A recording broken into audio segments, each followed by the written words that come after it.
and welcome to Ask Nutritionist Deepa's quick, easy, flavorful recipe videos.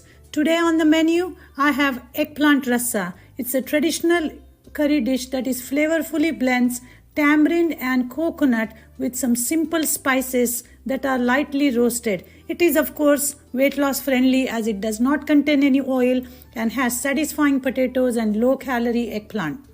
Let's look at the ingredients. 2 tablespoons of roasted chana dal. If you don't have chana dal, you can also use chickpeas or split chickpeas.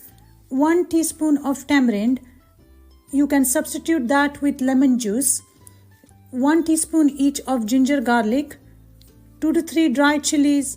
1 tablespoon of fresh coconut. If you don't have fresh coconut, you can substitute that with dry coconut or even with some sesame seeds or pumpkin seeds or poppy seeds. I have 4 cups of chopped eggplant, 1 teaspoon of date powder, 1 teaspoon of garam masala, 1 medium onion and 1 medium tomato. I'm going to chop it the same size as eggplant pieces.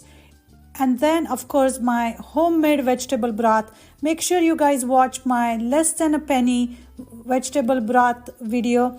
It is an absolutely flavorful addition to any dish. So let's get started. I'm going to start the recipe by popping some mustard seeds into this skillet. As you can see, I'm not using any oil,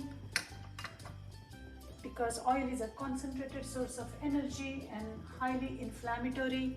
So if you're dealing with any kind of inflammatory condition, it's not a smart thing to use oil in the diet. And it's time to add some onions and 1 potato. I forgot to mention potato in my ingredients, but I found this one lonely potato in the pantry. So I just decided to add it to the recipe because potato also going to add a little bit of creaminess and body to this curry.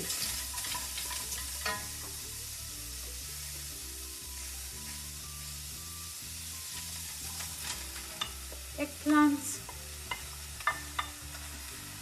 Now as you can see, I have chopped large pieces instead of fine dice, and that's because eggplant needs to have enough surface area to absorb all the flavor of the spices from the gravy. Sprinkling some broth for flavor as well as to make sure that there is enough moisture for all these veggies to cook. Partially cover it and let it wilt or cook down for another 2 to 3 minutes. Now as you can see, the vegetables have wilted quite a bit. They have shrunk in size. It's semi-cooked but not completely cooked, and that's exactly what we want. So the next step is to move these veggies on the side and add all the spices and the ground up spices and the dry spices in here.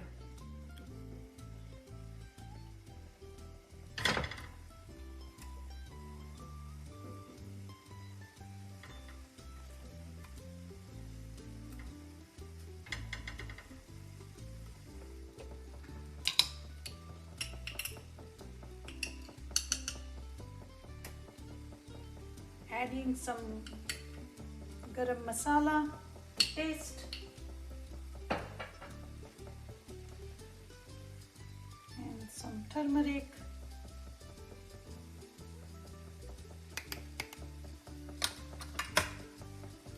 a little bit of chili powder, which is not spicy but has a nice bright red color. Allow this masala to cook on this side for a couple minutes. So it's been few minutes that I have allowed this masala or the spice blend to cook on the side. You want to cook it until you start smelling or getting the fragrance of all the spices. Believe me, you will know when it's done. And now it's just tossing all these veggies together in this spice mix. One ingredient that we haven't added is date sugar, and this is made from fresh dates, and I have decided to add it towards the end because you want this date sugar to get a little bit heated up. And I'm just going to heat it up here, and that's going to add nice little sweetness to this curry. I'm just adding a cup or cup and a half of hot water. It's important to add hot water to make sure that the cooking continues. Now the last ingredient that I'm going to add in here are these chopped tomatoes. So the reason of adding the tomatoes towards the end is to make sure that they are not all mushed up and you can still see them in the vegetable. I'm going to cover it for a few minutes and then finish it off. So in the end, after 5 to 7 minutes of simmering that curry in that wonderful broth, it is done. I'm going to serve it with a little bit of fresh coconut on top and some fresh onion and lemon on the side. It smells wonderful. I just tried it. It has just enough of that sweet and savory flavor to it. I hope you guys will enjoy as much as I am going to. Thank you for watching. Thank you for your comments and questions, and thank you for sharing, and I will see you next time.